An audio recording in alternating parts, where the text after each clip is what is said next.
So what differentiates private debt from other similar forms of financing? First comparison we'll make is between private debt and syndicated finance. I actually began my career working on syndicated loans, so I'm well placed to be able to describe the differences between the two. Private debt funds, as described in the beginning, raise capital from sophisticated investors to originate loans.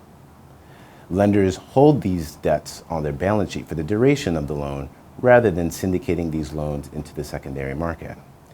Now, as a result of this fact, most private debt lenders are acutely aware that if a loan goes bad, there's no hiding from the costs from it.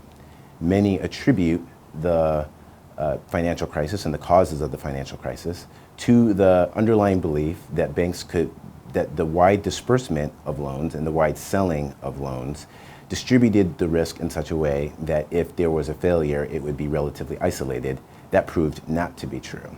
In the private debt market, the lenders hold these loans on their balance sheet. There is no confusion as to who will be impacted if the loan goes bad. It will be the lender themselves. Now, this allows for greater flexibility of lending terms since private debt lenders are unconstrained by what's quote unquote market.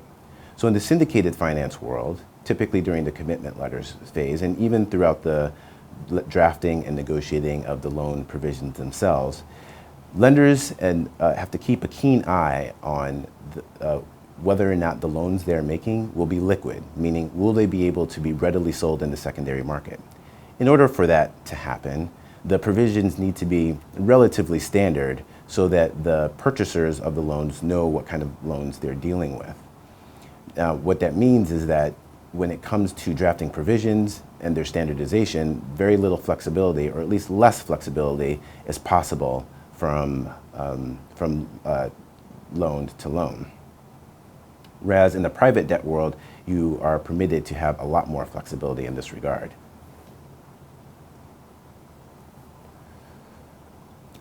The next comparison, or going on with syndicated finance, generally there's no marketing of the loans in the secondary market. This is a process that actually takes quite a bit of time to achieve during the syndicated loan process.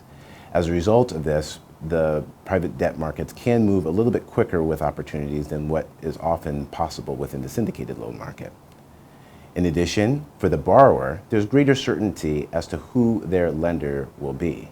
There's a continuity of the relationship, and the longer duration of the relationship between the lender and the borrower means that the lender has a better understanding of the borrowers that they're dealing with, meaning that when the borrower comes into trouble or any sort of difficulty, it's possible for the parties to have a full understanding of what the situation is and make whatever changes that need to be made with respect to the loans that exist between them.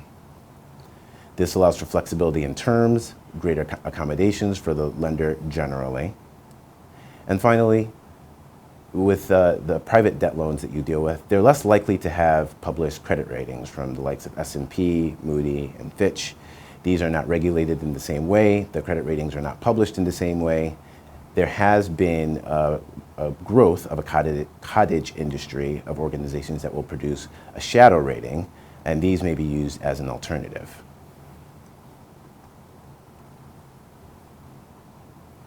So now let's make a comparison between private debt and private equity. Private equity is frequently deployed in M&A transactions, and the private equity sponsors tend to seek full control of the company with the intent and purpose of changing how the company is run, realizing any synergies and efficiencies where they're possible, and then selling all the company at a profit from when they initially purchased the asset. Conversely, private debt, which although it does include taking an equity stake, typically in our experience between 10 and 30% on the transactions, but not a majority of stake.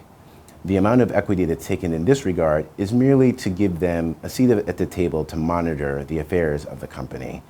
Often this equity will be accompanied by a board of director seat or a board observer seat.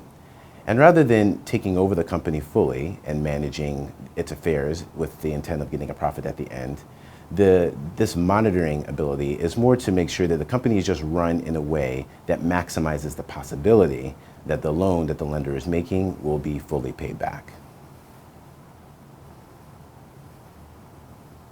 A few other differences between private debt and private equity. Private equity funds are usually close-ended with a limited lifespan versus private debt funds, which can be open-ended. Now, a close-ended fund is a fund where the number of shares issued by that fund are limited. There's a set number that's established at the very beginning of the fund, and close-ended funds have the benefit to the investor of both realizing dividend payments from the shares as well as a capital appreciation when the company, if and when the company increases in value. Conversely, with private debt, these are open-ended funds, meaning that there is no cap on the number of investors that can be invest in the opportunity. Although when most debt funds do raise funds, they do have a target of however much capital they do want to raise during that period of time. And Emily will describe this in greater detail when she takes over the program.